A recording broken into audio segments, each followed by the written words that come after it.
Hey, what's up guys? Have you ever wanted to make a homemade salsa that tastes a lot like your favorite store-bought brand or like a restaurant? Well, this is exactly how you do it, and it has one secret ingredient that's probably gonna surprise you, so let's do it! All right, my friends, let's make some fresh salsa here. I've got lots of fresh ingredients, and here we're starting with a pound of tomatoes, and these are some tomatoes that we picked from our garden. And again, this is a great recipe for when your garden is exploding with stuff, which it is right now. So, all right, we're gonna go ahead and pull out the stems here. And we're going to just give the tomatoes, we're gonna dice them up, just chop them up really. And you really don't have to go crazy chopping because it's all going into a food processor anyway. All right, I got my tomato all chopped up here and all into the food processor.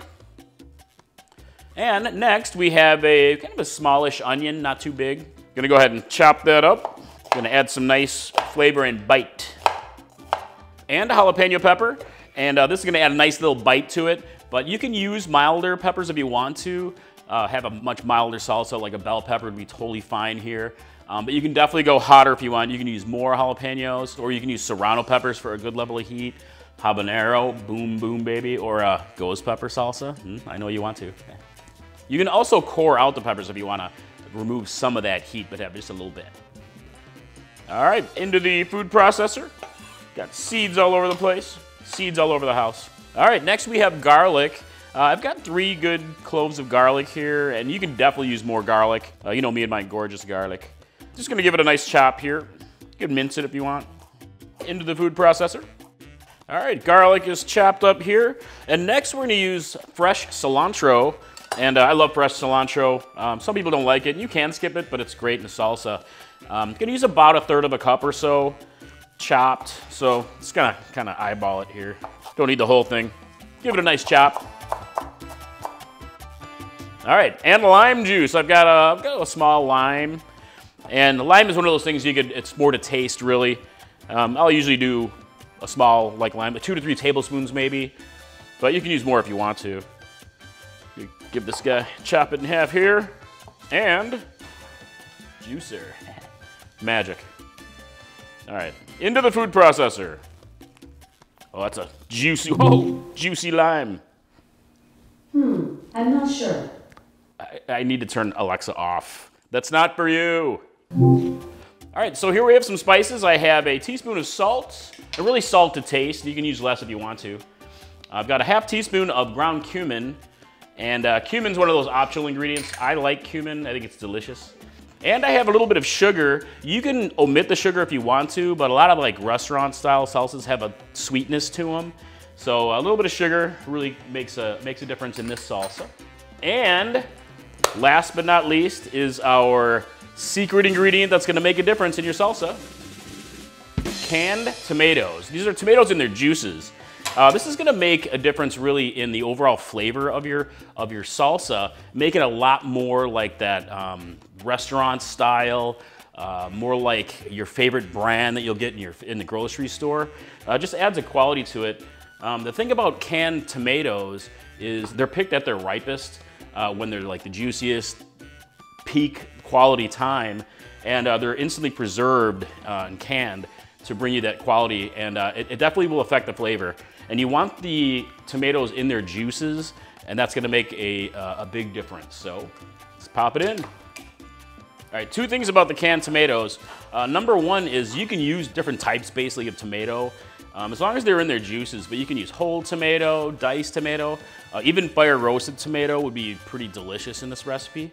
But secondly, you don't have to use canned tomatoes. If you really want to, go ahead and substitute another pound of fresh tomatoes. And you can even blanch them and peel them if you want to. But really, this recipe can be made without it. But I really do think you should try to make it this way and the other way, and do a comparison and see which one you like better. But this one's gonna get you closer to the restaurant style or the one of your favorite brands from the grocery store. So into the processor here. And now we are going to process. So what we wanna do here is, you don't wanna puree this, you want a chunky salsa, so we're really just gonna kind of pulse it a few times, like so. And it's funny, every time I press this, my camera lights are blinking like, It's a shadow. Whoa. All right, so check this out, guys. So if you look at this right now, you can see how chunky it is. And again, this is totally to your preference. You really could puree it if you want to and have more of a super loose, like a almost saucy salsa. But this is nice and chunky right here. It's got a good consistency to it. It's gonna really cling to your chip that way and have a little bit of, you know, oomph to it. A little bit of texture really. I think I'm gonna give it just a little bit more, a few more pulses here. And then we will taste some salsa. Oh yeah. Time for the taste, my friends. Best part of the day. Got me a good salty chip here.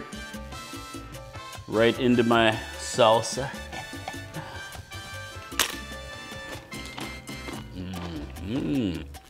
Absolutely delicious.